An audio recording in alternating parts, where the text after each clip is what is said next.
বাংলাদেশি কোথাকার? ও চট্টগ্রামের। আপনারা সবাই চট্টগ্রামের?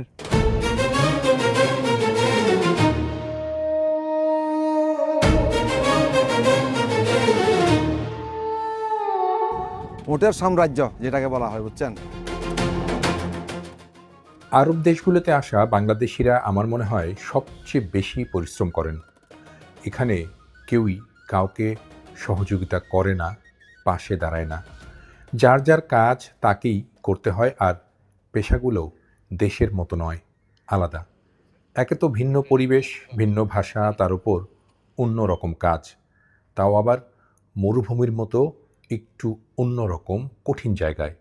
৪৫-৫০ ডিগ্রি তাপমাত্রার মধ্যে ঘুরে ঘুরে এই জীবন সংগ্রামে টিকে থাকা খুব সহজ নয়। আজ গল্প মরুভূমিতে থাকা সেই উটের জকিদের নিয়ে।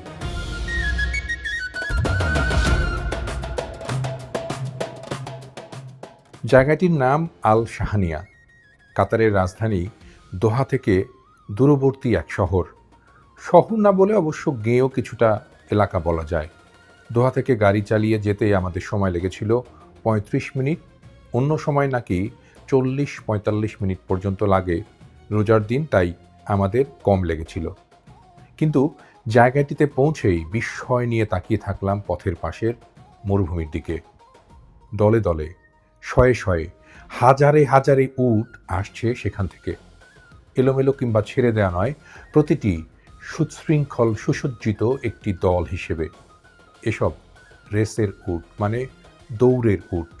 কাতারের এই শাহানিয়া মধ্যপ্রাচ্যের উট দৌড়ের জন্য বিখ্যাত। ৩টি বড় রেস ট্র্যাক আছে এখানে, যার মোট আয়তন ২০ কিলোমিটারেরও বেশি। এখানে দৌড়ের জন্য প্রতিদিন প্রস্তুত করা হয় ১০,০০০-এরও বেশি উটকে, যার মধ্যে দুবাই, আবুধাবি, সৌদি আরবের শেখদের উটও আছে নাকি। আর আমাদের এই বাংলাদেশিরা সারাদিন এই উটদের সাথে সাথেই থাকেন এই এলাকায়। বাংলাদেশিদের মতো এখানে পাকিস্তানি, তারপরে ইয়েমেনি সহ নানা দেশের মানুষেরা কাজ করছে এবং তারা এই ধরনের উটকে পোষ মানাচ্ছেন, খেলা শেখাচ্ছেন এবং নানা ধরনের কসরত শেখাচ্ছেন, এবং সেইটি শেখানোর কারণেই কিন্তু এই সকল উট দক্ষ হয়ে উঠছে। এবং একই সাথে কিন্তু এখানে তারা সেই উটগুলোকে খেলার মতো করে উপযোগী করছেন, তারপরে তাদেরকে কৌশল শেখাচ্ছেন, তাদেরকে শক্তিশালী একটি মানে খেলোয়াড় হিসেবে তৈরি করছেন। আমরা পৃথিবীর নানা প্রান্তে যে বাংলাদেশিদের নানা পেশার সাথে পরিচিত হই, তাদের নানা পেশা দেখি, তাদের নানা পেশার গল্প শুনি, কিন্তু এই ক্যামেল রেসে বাংলাদেশিরা একসময় খুবই পরিচিত ছিলেন এবং তাদের নানা রকমের কথা ছিল তাদেরকে নিয়ে। ইদানিংকালে কিন্তু এই ক্যামেল রেসে বাংলাদেশিরা এই উটদেরকে পরিচর্যাকারী হিসেবে পরিচিত হয়েছেন এবং বহু সংখ্যক মানুষ তারা কাজ করছেন।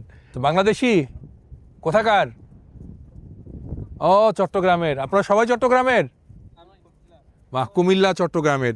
এই যে কুমিল্লা চট্টগ্রামের ভাইয়েরা এখানে এসে কাজ করছেন এবং এই যে উটদেরকে প্রশিক্ষণ দিচ্ছেন কিংবা সারাদিন পরিচর্যা করছেন, এটি কিন্তু সত্যিই একটা অভিনব পেশা এবং এই পেশার প্রতি আমরা সম্মান জানাই এবং আমাদের এই বাংলাদেশি ভাইদের জন্য আমাদের শুভকামনা রইল দুনিয়ার গল্প থেকে।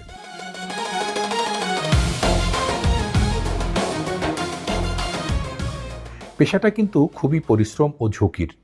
সবসময় সতর্ক নজর রাখতে হয়, তাই উট পরিচর্যাকারী ভাইরা খুব ব্যস্ত। সময় মতো তাদের উটের পাল নিয়ে ফিরতে হবে খামারে, তারপর যত্ন আত্তি করে নিজের জন্য একটি সময়। তাই বহু অনুরোধ করেও তাদের কাউকে উট থেকে নামাতে পারলাম না।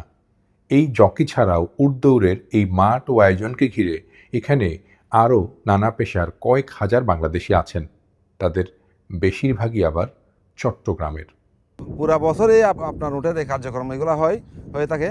এগুলাকে আমরা স্বাভাবিকত রেস বলি আর কি, উটের প্রতিযোগিতা যাকে বলা হয়। একেবারে মিলিয়ন মিলিয়ন টাকার খেলা এগুলা। এই সমস্তের সাথে আমাদের বাঙালি ভাইয়েরা আছে জড়িত। এগুলার তারা কি খেলে? না, তারা খেলে না, তারা পরিচর্যা করে, দেখাশোনা করে ওদের ইয়াতে, মানে ওদের পরিচর্যার মাধ্যমে তো ওটা নাম্বার নিয়ে আসে, বুঝছেন। যার পরিচর্যা যত ভালো, সে তত ভালো আপনার রেসিং করে, তত ভালো নাম্বার পাই, এই আর কি। আর এটাকে কেন্দ্র করে এখানে কি ধরনের ব্যবসা বাণিজ্য তৈরি হয়েছে? আলহামদুলিল্লাহ অনেক অনেক অনেক, মাশাআল্লাহ অনেক। এই যে দোকান, এই যে দেখতেছেন, এই ঘাসের দোকান, এগুলো অধিকাংশ মালিকানা আমাদের বাংলাদেশি বলতে আমাদের চট্টগ্রামেরই বেশিরভাগ।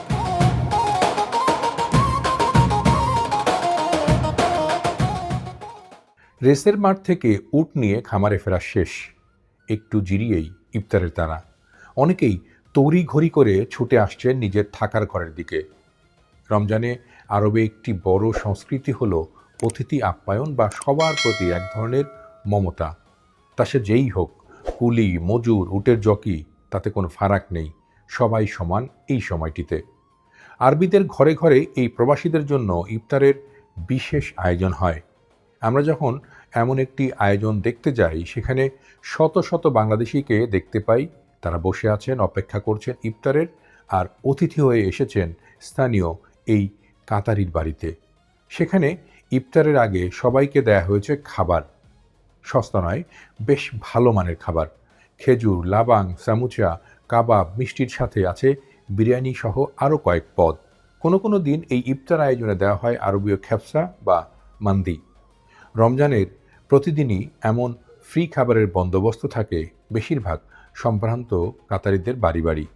আমরা ঢাকা থেকে বেড়াতে এসেছি শুনে তারাও আমাদের ইফতারের আমন্ত্রণ জানালেন।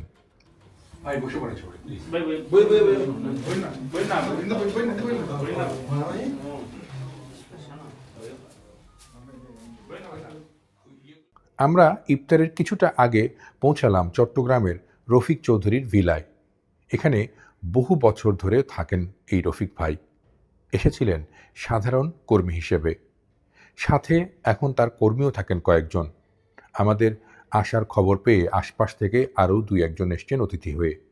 ইফতার আনা হয়েছে দোহা শহর থেকে, সাথে হরেক রকমের ফল। প্রবাসী কর্মীদের সাথে ইফতারের অভিজ্ঞতা এর আগেও অনেকবার আমার হয়েছে, তবে এবারের আয়োজন আর আতিথেয়তা আমাকে অবাক করে দেয়। আর এই জায়গাটি যে উটদৌড়কে ঘিরেই শহর হয়ে উঠেছে, সেখানে এখন বাংলাদেশিদের কর্মযজ্ঞ, তাও আমার জানা হলো এই প্রথম।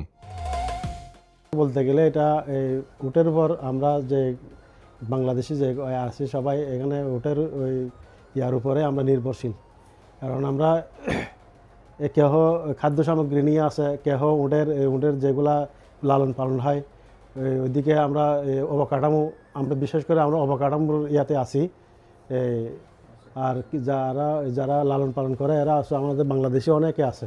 শুধু উটের রেসিং দিয়েও চলেন, আমরা অনেক সময় উটের খানা, উটের বিভিন্ন আসবাবপত্র, বিভিন্ন কিছু আমরা সরবরাহ করে থাকি বিভিন্ন দেশ থেকে। যেমন আমার অ্যানিমাল ফিডের যে মাশাল্লাহ এখানেও আছে 3টার মতো দোকান আছে, রেসিংও আছে এবং অন্যখানেও আছে বিভিন্ন বড় বড় খামারের বিভিন্ন প্রজেক্টের আর অন্য ইয়ের মধ্যে। সারা এ তো 3 মাস রেস চলে, 3 মাসের মধ্যে আছে মাশাল্লাহ। নতুন পরিবেশে, নতুন অভিজ্ঞতায় আর মন ভালো করা কিছু সময় কাটিয়ে যখন ফিরতি পথ ধরলাম, তখনও অবাক হয়ে দেখি এই শাহনিয়ার যত দোকানপাট তার বেশিরভাগই বাংলাদেশিদের। কোথাও কোথাও সাইনবোর্ডে বাংলা লেখা, মানে এখানে আমাদের মানুষরা শুধু কর্মীই নয়, নামকরা কিংবা বনেদি ব্যবসায়ীও। তাদের পাঠানো অর্থেই তো দেশ ভালো থাকছে আর ভালো থাকছি আমরা।